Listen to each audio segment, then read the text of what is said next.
എല്ലാവർക്കും എൻ്റെ യൂട്യൂബ് ചാനലിലേക്ക് സ്വാഗതം. ആദ്യമായിട്ടാണ് ഞാൻ വ്ളോഗ് ചെയ്യുന്നത്. എല്ലാവരും കാണുക, സപ്പോർട്ട് ചെയ്യുക. ആദ്യമായിട്ട് നമുക്കൊരു ദിവസം പ്രാർത്ഥനയോടെ ആരംഭിക്കാം. ആദ്യം വചനം വായിച്ച് എന്നും പ്രാർത്ഥിക്കാറുണ്ട് ഒരു ദിവസത്തിൻ്റെ ആരംഭത്തിൽ തന്നെ. നമ്മളങ്ങനെ ചെയ്യുമ്പോൾ നമുക്ക് ഒരു സമാധാനവും സന്തോഷവും ഒക്കെ ഉണ്ടാകും. അതിനുശേഷം തുണി കഴുകാനായിട്ടിട്ടു. അടുത്ത ലഞ്ച് നമുക്ക് പ്രിപ്പയർ ചെയ്യാം. മീൻ വെള്ളത്തിലേക്ക് ഇട്ടു. പിന്നെ പയറ് മെഴുക്ക് പുരട്ടി ഉണ്ടാക്കാമെന്ന് വിചാരിച്ചു. പയറും അരിയാണ്. തോരന് പോലെയല്ല, നമ്മൾ ഇച്ചിരി നീളത്തിൽ മെഴുക്ക് പുരട്ടാൻ കണക്കിന് അരിയുക. പലയിടങ്ങളിലും പലതായിട്ടാണ് പറയുന്നത്. ചിലയിടത്ത് പയറുപ്പേരി എന്ന് പറയാറുണ്ട്. നമ്മൾ പയർ മെഴുക്ക് പുരട്ടി എന്നാണ് പറയുന്നത്. അപ്പോൾ മെഴുക്ക് പുരട്ടി ഉണ്ടാക്കുകയാണ്. പയറരിഞ്ഞു, പിന്നെ സവാള സ്ലൈസ് ചെയ്യുക.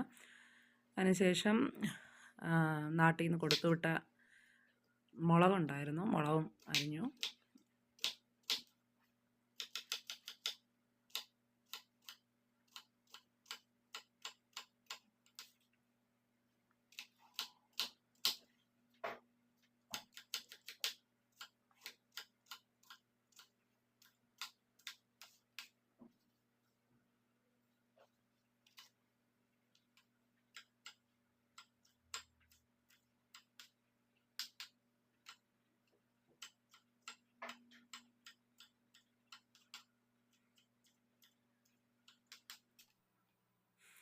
ഒരു ചട്ടി അടുപ്പത്തേക്ക് വെച്ച് ഇച്ചിരി വെളിച്ചെണ്ണ ഒഴിക്കുക. എന്നിട്ട് ഈ അരിഞ്ഞു വെച്ചിരിക്കുന്ന സവാളയും മുളകും എല്ലാം അതിലോട്ടിട്ട് നന്നായിട്ട് വഴറ്റുക.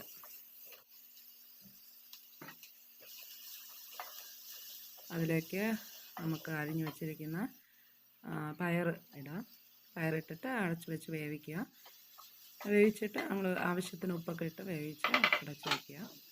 അതിനുശേഷം വെന്ത് വരുമ്പോൾ അതിനെടുത്ത് മുളക് പൊടിയും മഞ്ഞൾപ്പൊടിയും ചേർക്കുക. മുളക് പൊടിയും മഞ്ഞൾപ്പൊടിയും നമ്മുടെ ആവശ്യത്തിന് നമ്മൾ ചേർക്കുന്ന രീതിയിൽ ചേർത്ത് അതിന് പച്ചമണം മാറുന്നത് വരെ അടച്ചു വെച്ച് വേവിക്കുക. വേവിച്ച ശേഷം നമുക്കൊരു സർവിംഗ് ബൗളിലേക്ക് മാറ്റാവുന്നതാണ്. ചോറ് വച്ചിട്ടുണ്ട്, ഊറ്റി വച്ചിട്ടുണ്ട്. അടുത്ത മീൻ വയ്ക്കുകയാണ്. അതിൽ മീൻ വെള്ളത്തിലിട്ടിട്ടുണ്ടായിരുന്നു, അത് കഴുകിയെടുത്ത് അരച്ച് ചേർത്ത് വെള്ളം ഒഴിച്ച് ആവശ്യത്തിന്, പിന്നെ പുളി വെള്ളം ഒഴിച്ചു. പിന്നെ നജറാൻ്റെ പോയ സമയത്ത് കുറച്ച് മുരിങ്ങയ്ക്ക കൊണ്ടുവന്നിട്ടുണ്ടായിരുന്നു, അത് അരിഞ്ഞ് ചേർത്ത്. നാട്ടിൽ നിന്ന് കൊടുത്തിട്ട മുളകുണ്ടായിരുന്നു, അതും ചേർത്ത് പുളിവെള്ളവും ചേർത്ത് നമ്മുടെ അറുത്ത് വെച്ചിരിക്കുന്ന അയല മീൻ അതിലോട്ടിട്ട് തിളപ്പിച്ച് വറ്റിച്ചെടുത്തു. പിന്നെ ഉച്ചയ്ക്ക് ചോറ് കഴിക്കേണ്ട സമയമാണ്. ചോറും നേരത്തെ വെച്ച പയർ മെഴുക്ക് പുരട്ടിയും പിന്നെ അതുപോലെ മീൻ കറി ചേർത്ത് ചോറ് കഴിച്ചു. അങ്ങനെ ഉച്ചത്തെ പരിപാടിയെല്ലാം കഴിഞ്ഞു.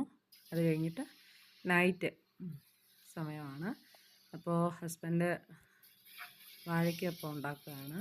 നാട്ടിൽ നിന്ന് കൊണ്ടുവന്ന ഏത്തയ്ക്ക ഉണ്ടായിരുന്നു, അപ്പോൾ അത് പഴുത്തതായിരുന്നു. അതുകൊണ്ട് വാഴയ്ക്കപ്പം ഉണ്ടാക്കി പുട്ടിൻ്റെ കൂടെ കഴിക്കാനാണ്. പുട്ടും വാഴയ്ക്കപ്പവും തേയിലയും ഇതായിരുന്നു രാത്രിയിലത്തെ ഭക്ഷണം.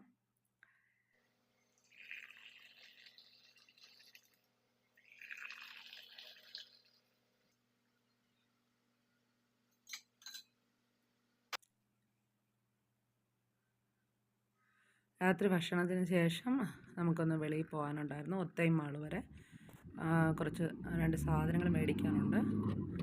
അപ്പോൾ ഞങ്ങൾ ഒത്തൈമിലോട്ട് പോവുകയാണ്. അവിടെ പോയി ഒത്തിരി സാധനങ്ങൾ വന്നിട്ടുണ്ടായിരുന്നു. അങ്ങനെ ബീട്രൂട്ട് മേടിക്കണമായിരുന്നു. ബീട്രൂട്ട് എടുത്തു. നമ്മളതിൽ നിന്ന് നമുക്ക് ആവശ്യത്തിന് സെലക്ട് ചെയ്തെടുക്കാം, കുഴപ്പമൊന്നുമില്ല. ഇപ്പോൾ സെലക്ട് ചെയ്തെടുക്കുകയാണ്. ആ സമയത്ത് ഞാൻ അപ്പുറത്തോട്ട് നിങ്ങൾക്ക് കാണിച്ചു തരാം. ഒത്തിരി സാധനങ്ങൾ പുതിയ സ്റ്റോക്കുകൾ വന്നിട്ടുണ്ട്. എല്ലാ വെജിറ്റബിൾ ഐറ്റംസും ഉണ്ട്. പിന്നെ ഇത് ഫ്രൂട്ട്സിൻ്റെ സെക്ഷനാണ്, വെജിറ്റബിൾ സെക്ഷനുമാണ്. അതിൻ്റെ മുകളിലോട്ട് ഫ്രൂട്ട്സിൻ്റെ സെക്ഷനും ഉണ്ട്. എല്ലാ ഐറ്റം ഉണ്ട്. പപ്പായ ഇത് ജസാനിൽ നിന്ന് വന്നിട്ടുള്ള പപ്പായയാണ്. പിന്നെ ഒണിയൻ വാങ്ങിക്കണമായിരുന്നു. ഒണിയൻ സവാളയുടെ സെക്ഷനിലോട്ട് പോയി. അവിടെയും ഇത് നമ്മൾ തിരഞ്ഞെടുക്കണം. കാരണം അഴുക്കയും ഉണ്ടാവാൻ ചാൻസ് ഉണ്ട്. അപ്പോൾ നമ്മളതിൽ നിന്ന് തിരഞ്ഞെടുക്കും.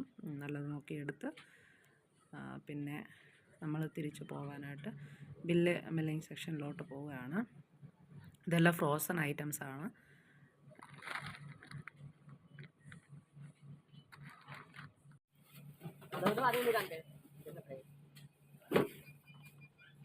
നമ്മളതിൻ്റെ വെയിറ്റ് നോക്കുകയാണ്. വെയിറ്റ് നോക്കി അതിന് ശേഷമാണ് ബില്ലിംഗ് സെക്ഷനിൽ പോകേണ്ടത്. ബില്ലിംഗ് സെക്ഷനിൽ പോയി ബില്ല് പേ ചെയ്ത് അതിനുശേഷം നമ്മൾ തിരിച്ച് വീട്ടിലേക്ക് പോവുകയാണ്. ഈ വീഡിയോ കാണുന്ന എല്ലാവരും തുടർന്നും വീഡിയോസ് ലഭിക്കേണ്ടതിന് വേണ്ടി സബ്സ്ക്രൈബ് ചെയ്യുക, സപ്പോർട്ട് ചെയ്യുക. God bless you all.